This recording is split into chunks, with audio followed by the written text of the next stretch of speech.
જય હિન્દ દર્શક મિત્રો, હું જમીલ પઠાણ. આપ જોઈ રહ્યા છો તીર સમાચાર. વાત કરીશું દબાણ હટાવવાની કામગીરી સામે ઉઠેલા સવાલોની. જી હા, અમે વાત કરી રહ્યા છીએ બોડેલી ટાઉનની.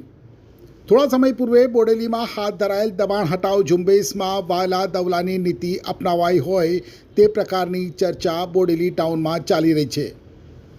મે મહિનાના પ્રથમ સપ્તાહમાં બોડેલી ટાઉનમાં એટલે કે બોડેલી, ઢોકલિયા, અલીપુરા, ચાચક વિસ્તારમાં ટ્રાફિકને નડતરરૂપ સ્થાયી અને અસ્થાયી દબાણો દૂર કરવા નોટિસ બજાવવાની પ્રક્રિયા કર્યા બાદ દબાણો દૂર કરવાની કામગીરી હાથ ધરવામાં આવી હતી.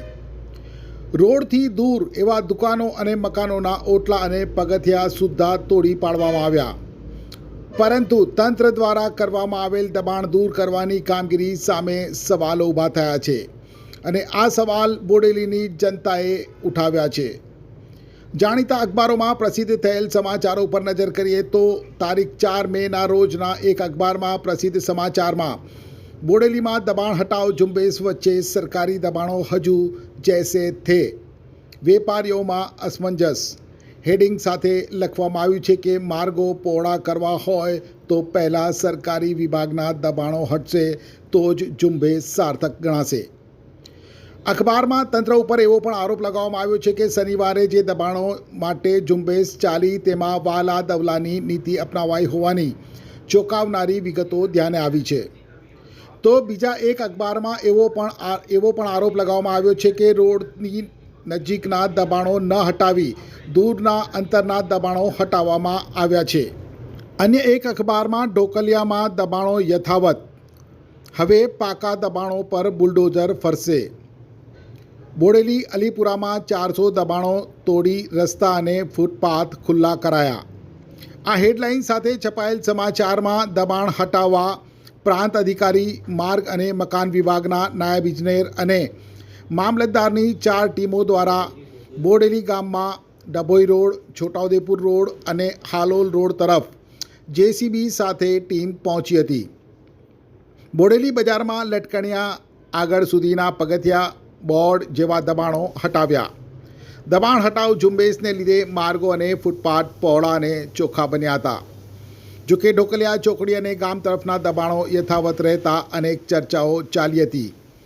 ત્યારે બંને અખબારના આ સમાચારોનું નિષ્કર્ષ કાઢીએ તો તંત્ર દ્વારા 500 જેટલા ખાનગી એટલે કે જનતાના નાના મોટા દબાણો હટાવાયા, પણ ઢોકલિયાથી ગામ તરફના દબાણો હટાવવામાં નથી આવ્યા. રોડથી દૂર એવા લોકોના ઘર અને દુકાનના પગથિયા અને ઓટલાઓ તોડી પાડ્યા, પણ રોડને અડીને આવેલ અને ટ્રાફિકને સંપૂર્ણ રીતે અડચણરૂપ એવા દબાણો તરફ તંત્રના અધિકારીઓની નજર સુદ્ધા કેમ ન પડી. અને એટલે જ તંત્ર ઉપર વાલા દવલાની નીતિ અપનાવાઈ હોવાનો અને સરકારી દબાણો દૂર કરાય તો ઝુંબેશ સાર્થક થાય તેવા શબ્દોનો પ્રયોગ કરવામાં આવ્યો.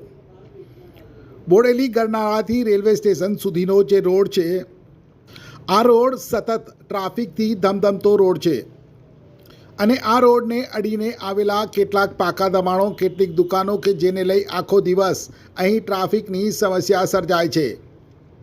અહીં માલિકીના મકાનો, દુકાનો અને શોરૂમવાળાઓ પોતાના વાહનો પાર્ક કરી શકતા નથી અને આ કહેવાતા કાયદેસરના એવા સરકારી જગ્યા ઉપરના દબાણો તંત્ર દ્વારા કેમ દૂર નથી કરાતા તેવા સવાલો આ ટ્રાફિકની સમસ્યાનો ભોગ બનતા વિસ્તારના લોકો, સ્થાનિક વેપારીઓ તેમની હૈયાવરાળ તીર સમાચાર સમક્ષ ઠાલવતા જણાવે છે કે તંત્રના અધિકારીઓ ઉપર કોનું દબાણ છે, જેને લઈ જનતાને ખરેખર નડતરરૂપ એવા આ દબાણો દૂર કરવામાં તે અસમર્થ છે.